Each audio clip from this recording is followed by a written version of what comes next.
અધર્મ ને કરે તાપ, ધર્મની તાપ ના તાપે. હરે મૂળકની માહી સંત હિ અભેપ દયાપે.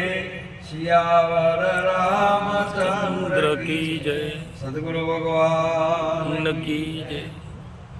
આજે આ પવિત્ર પાવન દિવ્ય પ્રસંગ, આજના દિવ્ય પ્રસંગે પધારે આ જ્ઞાન ગાદી મંત્રસ્વ બિરાજમાન એવા બાબુરામજી મહારાજ, તેમજ અબ્દીપુરીજી બાપુ, શંકરનાથજી મહારાજ, તમામ મંત્રસ્વ બિરાજમાન આચાર્ય દેવો, વિશેષતામાં પધારેલા સંતો, સંત માતાઓ,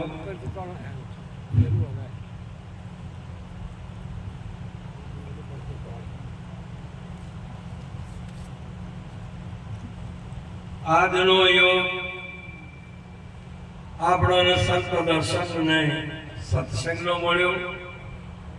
આજના આ યોગ, આજનો દિવસ આપણા માટે ખૂબ મૂલ્યવાન છે. તુલસીદાસજી બાપુએ કહ્યું, તુલસી સો દિન બડા સંત મિલે તો આય, નૈણ ભરી ભરી બેટી દુઃખ સમોળા જાય. એવા આવા જીવન મુક્ત મહાપુરુષો, પ્રગટ પરમાત્મા સ્વરૂપ એવા અમારા આજની ભૂમિએ આજે સંત એ જંગમનો તીરથનો ફરતો પ્રયાસ. આજે કાતરાની પવિત્ર અને પુણ્યશાળી ભૂમિમાં આજે એક આવો પ્રયાગ, તીર્થોનો રાજા જેમ પ્રયાગ કીધા તેમ આજે આ કાતરાની પવિત્ર ભૂમિની અંદર આવો સંતો પધારી, આવો જ્ઞાન યજ્ઞનો આવો એક ઉત્તમ મહિમા રાશો અને એ યોગને પ્રાપ્ત કરનાર સંત શ્રી અમારે જયંતિરામજી મહારાજ, બેનબા, સમગ્ર કુટુંબ પરિવાર ને ગામના તમામ ભક્તો અને જે ગુરુ મહારાજના આદેશી એ બધા મહાપુરુષો, જે ગુરુ મહારાજના વચનો હરીને એમના જે શિષ્યગણ છે તે પણ આજે સેવા કરી અને આ જ્ઞાન ગંગામાં જે સ્નાન કર્યું. આજે કેટલા ભાગ્યશાળી કે આજે આ જ્ઞાન ગંગામાં આપણને ઘેર બેઠા આ ગંગા ગુણમાં સમાણી, તેમાં થવું તરબોળ હે રાધા બાધાનો બંધન છોડ. મહાન આવો એક ઉત્તમ આપણા ઘેરે પ્રીતમજી મહારાજે પણ એક સુંદર કીધું કે જેને સંત સમાગમ સાચો થયો તેના અંતરનો અંધકાર ગયો. જે જ્ઞાન ગંગામાં ડૂબી ગયો તેનો ભવજળ સિંધુ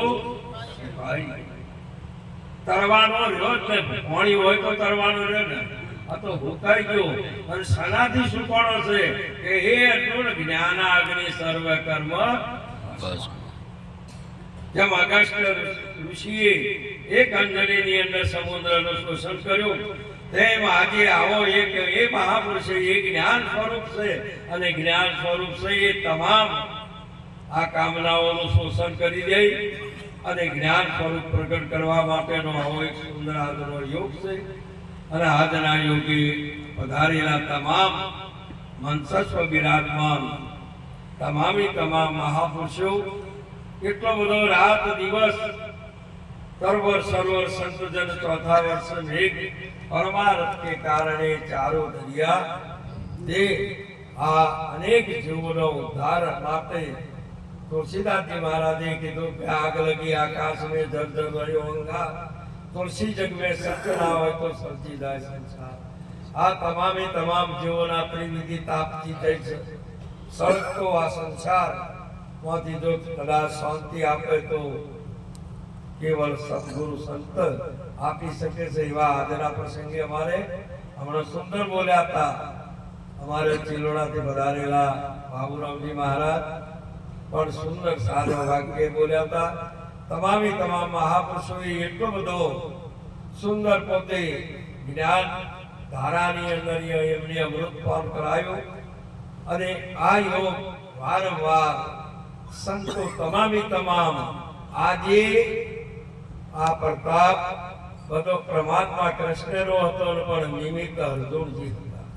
તેમ આ બધો પ્રતાપ ગુરુ મહારાજનો છે પણ નિમિત્ત સંત શ્રી જયંતિરાવ મહારાજે આપણાથી કોદડુએ ના લે તો સખી દશમી દૂધો નથી કોઈ આ બોલે ને બોલાવે પણ જેના હુકમ વળી હલાય એ નિરંતર કહાવે.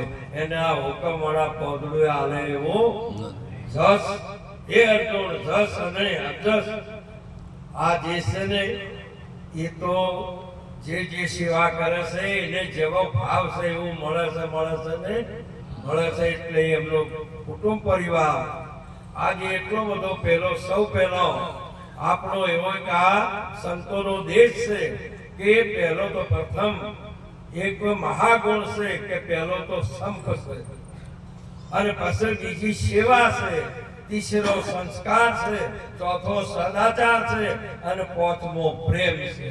આ બધી આ પ્રેમની ભૂમિકા એ આ બધા આનંદથી લાવો લઈ રહેલા છે.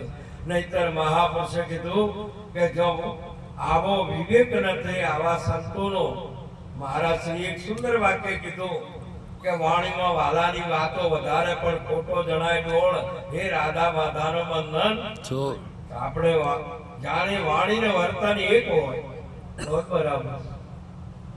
જેમ આપણે ભારતની રિઝર્વ બેંક ની અંદર જો કદાચ નાણું છાપવું હોય ને તો જેટલા રૂપિયા છાપવા હોય એટલા રૂપિયાનું હોનું હોમો મૂકવું પડે. તમે જે કોઈ બોલો છો એ તમારી બે એક આ શબ્દની બેંક છે. તમે જે બોલો છો ને એટલું જે બોલો છો એટલું આચરણ હોવું જોઈએ. હોનું મૂચ્યું હોમો હોનું મૂચ્યું પેલું તો મૂચ્યું કે ના મૂચ્યું પણ જેટલું તમે બોલો છો એટલું હોમો આચરણ હોય ને હોય તો જ મહાપુરુષે કીધેલું છે. અને એ આચરણ વાળા આ બધા બેઠા એ મહાપુરુષ છે. કોઈની નજરમાં ના આવે, કોઈની તમારી દ્રષ્ટિ દોષ વાળી હોય ને તો ભગવાન હોય તો તમે ભગવાન નહીં જોઈ શકો. જેની દ્રષ્ટિના દોષ નથી ટળ્યા તેને પ્રભુ શેટા છે. જેની વચન ગુરુજીનો ટળ્યા તેને વાલો ભેટ્યા છે. આ મહાપુરુષે છે.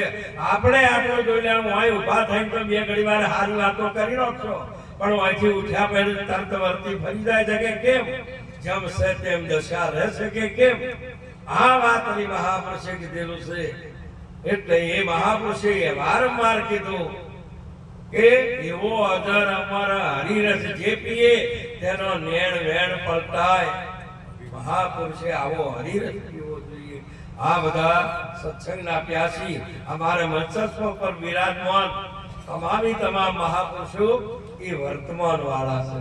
વર્તમાન વાળા છે એટલે એમને વર્ત્યું છે, એમને પોતાના સ્વરૂપનો સાક્ષાત્કાર કરાયો છે. અને કોઈ મુમુક્ષુ અધિકારી આવી જાય તો એને પણ એ પદની પ્રાપ્તિ કરાવે છે. અરે અધિકારી ના દાવાના તો કે ખરડાયેલા જેસલજી જેવા આવે કે હા પૂરેપૂરા કર્મોથી ભરાયેલા વાલ્મીકજી જેવા આયા તો ભગવાન નારદજી જેવા એક બ્રહ્મ ઋષિએ એક પળની અંદર બ્રહ્મપદની પ્રાપ્તિ કરાવી છે. એ ભારતની આ યોગ પરંપરા જ્ઞાન ધારા જે અવિનાશી યોગ આજે પણ આ એ ગંગા આજે આ કાતરાની આ પવિત્ર નગરીની અંદર આજે ઉતરી છે. માટે કરીને આ વાત સાચી છે. માટે એકી એક મહાપુરુષો આ વર્તમાનશીલ છે. વર્તમાનશીલ છે એનો આ મહિમા છે. અને જો વર્તમાનશીલ નથી એનો મહિમા એટલે એની પ્રગતિ હોઈ શકતી નથી. અને આ દિન પ્રતિદિન આટલી બધી પ્રગતિ હોય તો તમામ મહાપુરુષો રાત દિવસ ઉજાગર છે. એ જાગ્યા પછી ઉઠતા જ નથી.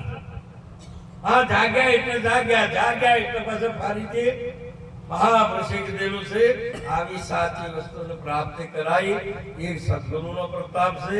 આજે આ બધા મહાપુરુષોએ વારંવાર આવો સંતોનો મેળાવડો અમારે રાત દિવસ કાયમ આ એવો એક યોગ છે ભક્તિનો. આ ભારતની ભૂમિ એ મહાપુરુષ સંતોની ઋષિ મુનિઓની ભૂમિ છે. જતી સતી સુરાઓની છે. આજે આ વસુંધરા કાયમ છે ને આટલી આધુનિકતા છે, આટલી ટેકનોલોજી છે, આટલી દુનિયા ક્યાં ફરી રહી છે, પણ સતોવે આજે એક ધર્મની જાજે ઉપર આપણે એક જ આસન બેઠા. એ તો સંસ્કારોનું અને ગુરુ મહારાજના જ્ઞાનનો પ્રતાપ છે. આ વર્તમાન છે. વર્તમાન જો ના હોય ને તો તમને એકબીજાને આડે જોડે ના બે હોય. તમે વ્યવહારમાં તમે જુઓ ને અવસર કર્યો તો ભાઈ બેહી ને, પણ અહીંયા તો મહાપુરુષે કીધેલું છે કે જે કોઈ આવે ને તો ભલે ને ગમે તેટલો ખરડાયેલો હોય પણ આ ગંગામાં આવે એટલે પવિત્ર કરે ને. અમારા રે અવગુણ ગુરુજીના ગુણ ગણા, અમારા અવગુણ હમું ના.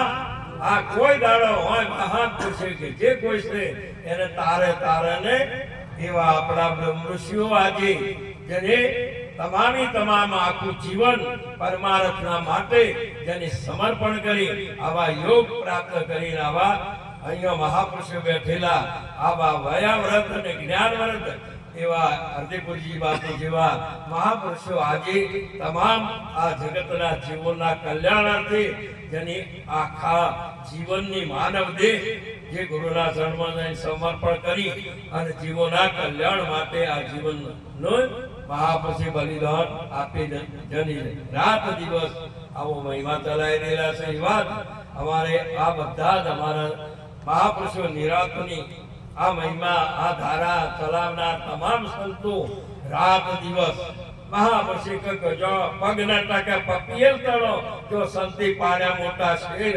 અરે હાલો રે દેશ અમર છે, જો મારો શિવજી વસે છે, સુવેતો વસે છે સાતા મોતીએ. આ દેશની મહિમા આવી છે બાપ. માટે કરીને એક મહાપુરુષ આજે રાત દિવસ ભારતની એક પણ ભૂમિમાં ઝૂંપડામાં રહેનારે એ કોઈ પરમાર્થનો ભાવ લઈને બેઠેલો છે. એ ભારતની વસુંધરામાં જે પ્રગટ થયેલા છે એ આ મહિમા ચાલે છે. જતી સતી સુરા સંત ને દાતાર અને આવા જીવન મુક્ત મહાપુરુષો પણ જેના પૂર્ણ ભાગ્ય હોય એના દ્વારે સંત પધારે. આજનો સંત સંમેલન જબ ભગવાન પરમાત્મા પૂર્ણ પુરુષોત્તમ કૃષ્ણ પરમાત્માની નગરીમાં સંત પધાર્યા તારે બધું ભાન ભૂલી ગયા, નૃપતપણું ભૂલ્યા, પ્રભુ જે પ્રભુત્વ પણ ભૂલ્યા અને જે દશામાં સંત આવતા હતા એ મુગટ ભૂલ્યા, મોળિયો ભૂલ્યા, મોજડી ભૂલ્યા અને જે ભાવ વિભોર થઈને જ્યારે ભગવાન તો બીજોને તો ગાડામાં બેસે ને રથમાં બેહારેલા હતા પણ સંતને તેડીને પોતાની નિવાસસ્થાને નગરીમાં લઈ ગયા. આટલો મહિમા સંતનો ઉત્તમ છે. એ મહિમા આજે કાતરાની પવિત્ર ભૂમિની અંદર આ સંતોએ યોગ પ્રાપ્ત કરી અને સંતોને તેડી આ તન મન ધનથી જે સારામાં સારો જે મહાપુરુષે જીવોનું કલ્યાણ છે એવો લાવો પોતે લીધો ને બીજો અપાવશે. એ બદલ જયજીરામ મહારાજ જે મહાપુરુષે તનથી મનથી ને ધનથી જેને સહકાર આપ્યો છે તેમને બધાને કોટી વાર વંદન. ગુરુ મહારાજ તમને વિશેષ આ પરમાર્થના માર્ગની અંદર તમારો સવાયો આ દિન પ્રતિદિન મહિમા ચાલ્યો કરે એ આપણા સંતોની દેન છે. એ સંતોનો આશીર્વાદ છે. બોલીએ સદગુરુ મહારાજની જય હો બાપા. તો ગુણથી સરસદ